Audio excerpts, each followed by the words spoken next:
have this guilt in saying it. It might make me cry, but I hated my dad growing up. He tried to break my spirit. He was always telling me I was wrong. I was my mom's favorite. She used to vent to me. I was like her little teddy bear, and it made him jealous. But my mom had to talk to me about her day because this motherfucker doesn't know how to hold a conversation and realize it's not just for you, asshole. You told me you were banned from a couple of these places. What are your thoughts on being banned from Starbucks? I don't know. I'm just fed up with it. I mean, it's been going on for years. It's like sometimes I go up to people and I'll say, "You're a terrible spy," and they'll go, "Oh," and then just walk away, and I fucking laugh. I do some childish shit sometimes, like I ate a banana, then I threw it in the road, and then I go, "Oh no, no, the devil threw the banana in the road. You're gonna run into it, you're gonna spin around, you go coins," and I would say this stuff, I would make people think I'm crazy.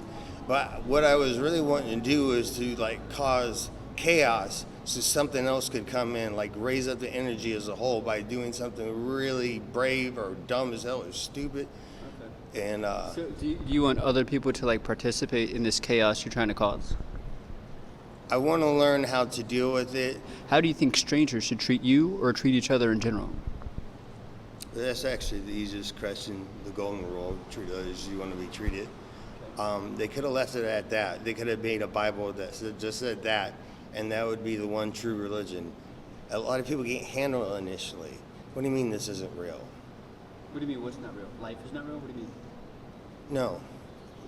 Life, it's a simulation. What the two people talking here are avatars. Two people being you and I? Yes. Okay. All right, we have humans, and we're here to protect them. I was ignorant. He went online recently. So, anyway, have some discretion. So help me understand what you mean by an avatar. So are you saying what we're experiencing right now isn't real? Yeah, it's akin to the video game. So one of the ways this world is fake as fuck is because it has to use the same limitations that we got in our world. Where, hold on, let me remember. Actually, it really blew my mind. I almost got it. You're doing great. Okay, what was the last thing I said? I think you're trying to trick me. Limitations in our world. I'm not sure where you were going with that, but yeah. It's the same limitations in our world? Something like that. I mean, I'll be completely honest, it was hard to follow, but I'd love to learn a bit more. Okay, so if I remember, I remember, but this is important. You may get mad at me, but I can't help myself. Like, the part of Chris that had a conscious brain is dead, and we had to kill his brain, because he would, if we didn't do it, he would be tortured while we do this, and he deserves to sleep. So what do you mean? So Chris is your name, right? Yeah, but I was posing as Chris for him. Okay, so help me understand what's happening. Who am I talking to now? Am I talking to Chris, or am I talking on someone? You're talking to his angel, a Michael, their angel. Okay. So I'll be honest. Something with spirituality. I'm a skeptic of everything. So if you were to try, would you try and convince a skeptic, or what's your thoughts on spirituality there? Well, there's a bunch of reasons I believe in God, but the simplest one is that life doesn't come from non-life. Existence doesn't come from non-existence. What would non-existence be anyway? It's a bullshit concept. It's just a concept. It has no bearing in reality. Okay. Yeah. Let's back up a step, okay? Yeah. Because even though you were banned from Starbucks, when I'm in there to get the coffee, they actually spoke pretty highly of you. And so if there was something you could say, maybe on a positive note, what would you say to the staff at Starbucks? Well, first off, I just want to thank the scientists for being so evil and doing every goddamn thing they think of, like the second they do it. Weirdly. Scientists, like, you ever heard, scientists should be the politicians. Okay, I dispute whether you need politicians in the first place, but you do not want a goddamn scientist as a politician, because some of them go hard. They fucking do shit just to do it. What would you think would be the most detrimental thing about a scientist being a politician? Well, we already know they recorded some pretty shitty experiments, so they probably never stop. They want to expand. They're just being greedy again. Okay. This is how I sync audio, by the way. So you want to snap it? You know what it is, right? It's one of these things where you just throw it on the ground and it pops. And Okay. It makes that loud noise. Oh, dude, can I get one of those? Yeah, here, pop it. Here, you can do it on. I'm gonna make him think Just of going put to a- shoot him, but I would never shoot somebody. Don't squeeze it, but yeah, just throw it on the ground. Oh yeah, I'm an atomic bomb. Well, Oh, yeah. but, hey, little one, I'll be right with you. Hey, look, it's a sperm. Get it? I'm busted in. Throw it on the ground so we can see. All right. Okay, I got $5. It goes right here. I'm gonna toss it up in the air. You're gonna pop it on the It's gonna pop up straight up in the air and fall straight down, and then it's gonna change into a quarter. All right, let's bet. All right, come on. 1, 2, 3, 4. Oh my God! Where did it land? Okay, luckily I don't think we damaged anything. I did that on purpose. right, Sorry we'll- if I scared any of you. We'll cut that. The thing that's special about Jesus is that he experienced a life where he really thought he was going to die and burn in hell. Okay, actually, no, I'm talking about my life. Okay, so you're not talking about it. Okay, I lived Christopher Philip Jordan's life. Okay. Okay, so he's 42. He's been trying so hard. And then his disability gets shut off. For some reason, suspicious that I haven't turned back on. Chris is locked out of all his apps, like Cash App account. They stole his money and then locked him out of his own account. I have a PayPal. That's probably the best way if you want to support me, is send me money through PayPal. You should know though that I actually don't eat very much at all. I'm basically on a liquid diet because it's impossible for me to sleep. Like, it's impossible. So the best I do is I'll lie in the bed or on the couch and I'll let myself daydream, and that's like sleeping, but I'm not really asleep. I've never been to sleep. So when you daydream, what do you dream about? Well, I used to, like, for example, I was 6 and I was really into ninjas at the point. I am a ninja, though. I have created a ninja mask using a t-shirt. It's something I discovered when I was a child. And fucking when I remembered and tried it, it held up. From a fucking t-shirt, I can make a ninja mask. Looks better than fucking movies. Fuck those motherfuckers. Right. So- I don't know. Actually, maybe they didn't do anything to me. I'm just flexing. So what's your favorite ninja movie? People are gonna hate me for this, but it's 3 Ninja Kids. I mean, come on. It was corny, but that's what the kids wanted. They made the whole thing. You know what the best ninja movie ever is? What? Is Highlander, the Highlander. Beverly Hills Ninja, Chris Farley. And Oh, come on. yeah, come on for real. No, I like Chris Farley, but that's really? You laugh that much? Yeah, it's hilarious, especially when I was that age. I mean, I think it came out. I was maybe 7, 8. I mean, that was the funniest movie on earth when I was a kid. I like him, but he has like one mode, and I love it, but I'm not really in the mood for it. And maybe if I happen to watch it, I'm not gonna be like, let's watch it again. So I know like most of his material. When I see him, I'm like, oh yeah, that's what's up. You know, respect for him. You know what my favorite movie of all time is? You know, I don't know, so stop showing off and tell me. I think you might know. You could probably guess, but No, I'm not gonna guess. it's Rush Hour with Jackie Chan. That's your favorite movie? Favorite movie? Oh my god, dude, what is wrong with you? No, I think I have the best selection on earth. I don't think there's nothing wrong. Bullshit. You didn't even believe that when you said it. Yeah, I absolutely Hey, your do. voice changed. I heard it. It's because I was passionate, brother. No, if you tell a lie, your voice goes. So, what's your favorite movie? Oh, what's my favorite movie? Hitchhiker's Guide to the Galaxy. That is such an interesting movie, such an interesting choice. But why?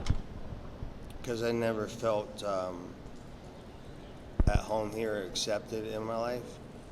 And when I was young, and if somebody did something to me, I would maybe it was a relative of mine, I would just I couldn't stop thinking about why they do that, why they do that, why they do that. Because I was young at the time. I didn't know that I wasn't doing anything wrong, and no one ever told me I wasn't doing anything wrong. And fuck him. Like, dude, he's not my real dad, but let me just spill the beans on this bitch. He would play the fucking TV speakers like full blast. Full blast 11 o'clock. My mom's trying to get rest, and this asshole is Just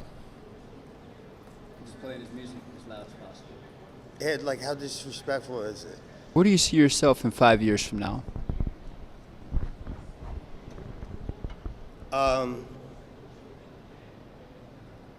I would like to put out one album about each year. I have a whole album written. I just gotta find a way to record it. Like, I have a self-taught guitar. Like, what are your lyrics like? So what is the music about? It's called "Don't Give Up on Me." The weight of despair, oh, it rests on my chest. I loathe every sigh. I fight every breath, but when life starts to feel like a long, lonely march, the sound of your voice like a light in the dark. Please don't give up on me. I used to climb trees when I was a kid. I climbed a daydream. Oh, I hide to stay hid and watch the sky pass without making a sound. If given the choice, I would never come down. And there was a time when we used to laugh and talk through the night about this and that. I look in your eyes without making a sound. If given the choice, I would never come down. This is how it happened for me.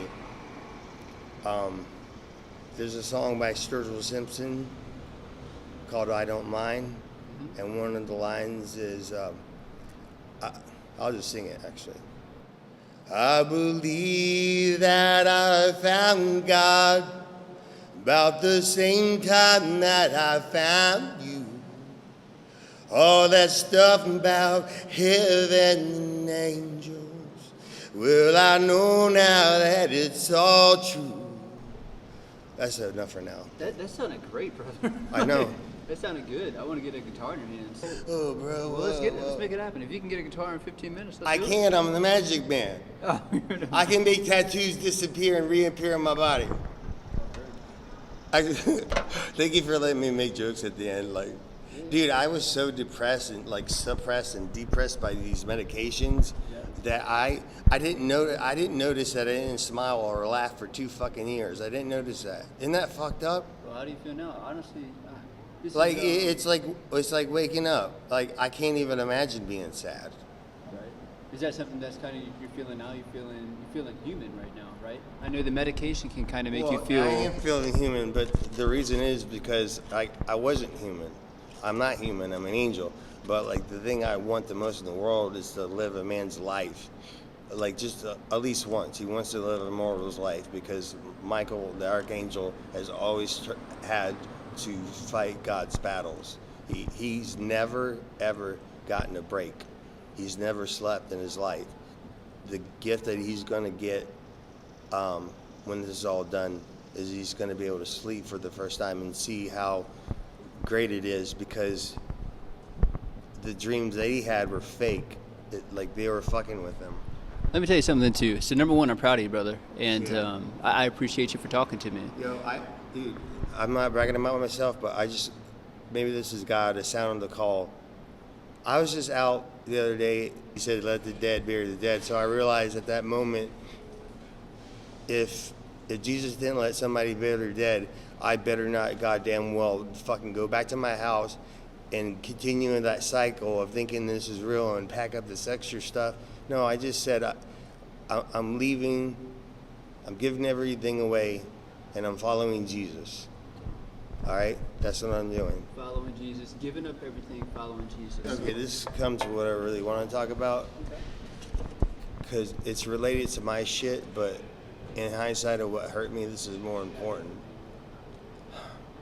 So, I found out later in life that my dad is actually black and my mom's white. My dad, he didn't like marriage. He just liked having families. Like, he made a lot of money and he gave love to a lot of people, but he just wasn't monogamous. And some people like judged him for it, but he just had the capacity to love like multiple women, and he's not being greedy. Like he takes care of them. Yeah. So, and I'm the same way. Like I'm not monogamous. Don't even try. Like I've been married. It was torture. See, the thing about marriage is it turns love into possession. That's my husband. That's my wife. You hear people say that they're under a spell. Like, even if you get married, don't you dare tell your wife what to do. Shut the fuck up. It's an independent woman. You don't even say independent woman because it sounds corny. She's just a woman. Like, just keep it simple. A woman, okay? We're on the same page. Yeah. Don't argue with women. You better not fucking yell at a woman in front of me. I will embarrass the fuck out of you. Fucking bet. Anyway. I can get pretty intense, but that's currently that's what I'm passionate about. When I was a kid, I was obsessed with like Army and GI Joes, and I would set up battles, and if I was scared, I would take a piece of paper and I would draw a jet firing missiles, and the thing that was scaring me was actually outside the page, and I pointed all the ammo to what was scaring me outside the page, and it seemed to calm me down. Wow. Okay, so you would actually draw them on paper, and there would be something to physically represent what you're scared of off of the page? Yeah, and he wasn't even visualizing. He just had a sense. He knew where it was. Okay. So, He was trying to communicate. and what were those things off of the page, outside of the page? This is kind of like a bad Santa outfit. Yeah. Like, like after he got out of the military or something. And I'm a veteran, and I didn't want to shoot at a person. Well, what I'm going to tell you is kept a secret, but it's meant to be exposed right now. So you're going to have to use your judgment in this podcast for the right timing. I'm not going to have a phone so you can't contact me, but you were made to do this, to put this out to the world, so you have to be very careful and creative in how you do it. Okay. Okay. Well, you're lucid dreaming right now. Right now. Yeah. Okay. Is that okay? I'm skeptical. It doesn't feel like a lucid dream. It feels like real life. I remember every bit about the day, and when I'm dreaming, that doesn't normally happen. Doesn't it feel a little too good? Doesn't it feel a lot better? I don't know. Like it feels like normal life. I definitely am confident that this is not a lucid dream, but I'm open to it. Well, you're still not awake, and you're making progress, and that's fine. God's patient with you. But one day your eyes will be open. So what you're going to see when God unveils your eyes is not some different like visual picture, but your perception on it and your understanding of the world around you has changed. You see everything. It's impossible. You see everything as a living being, even the rocks. The rocks have souls of persons just like you and me that wanted to be a rock. Okay. And they got to do it in animals and stuff. I know this. I met a wife from a past life a couple months ago. I won't say her name because I think she's been through a lot, and meeting me was like overwhelmed her. But I was just playing guitar, and boy, she saw me and made a bead for me. She just started talking. I don't even remember what she was saying, but she was starting to cry. And all I said, I hugged her and I said, "I'm sorry, I forgot."